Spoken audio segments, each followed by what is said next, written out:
samahan niyo ako sa ating panibagong recipe. Tara na, simulan na natin.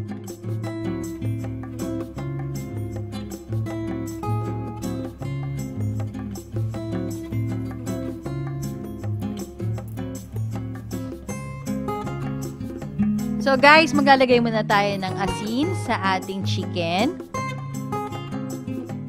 And then, ang ating pepper. At garlic powder. Dito guys, ipapakita ko sa inyo kung paano magluto ng Max's fried chicken.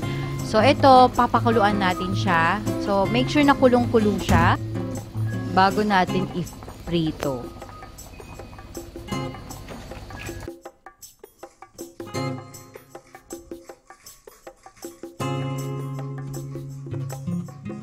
So, ito guys, makakatipid kayo dito. Instead na kumain kayo sa labas, pwede nyo naman gawin sa bahay. So, ito na yung ating pinakuluan na manok. So, ito na yung ipiprito natin siya. So, make sure na mainit na yung mantika. And, of course, dapat nasa ano siya, lubog sa mantika.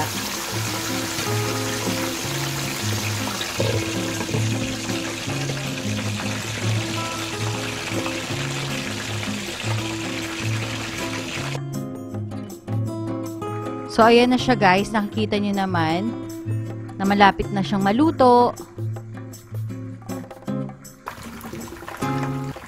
And mamaya makikita nyo siya na sobrang lambot at talagang matatanggal agad yung mga bones niya.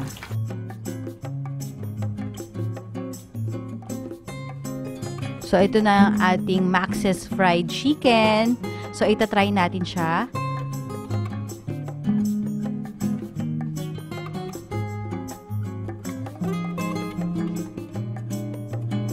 So, ito na siya guys. So, kitang-kita nyo naman.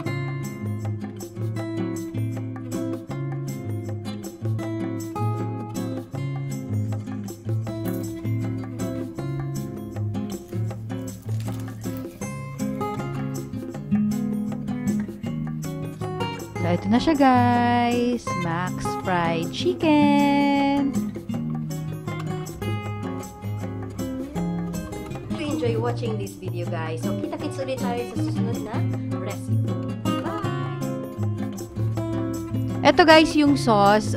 Gusto ko lang i-share sa inyo na i-try niyo yung sauce kasi napakasarap. Combination lang yan ng vinegar and ketchup. So, i-try nyo din and super sarap niya talaga. So, tara! Kain na tayo! Enjoy!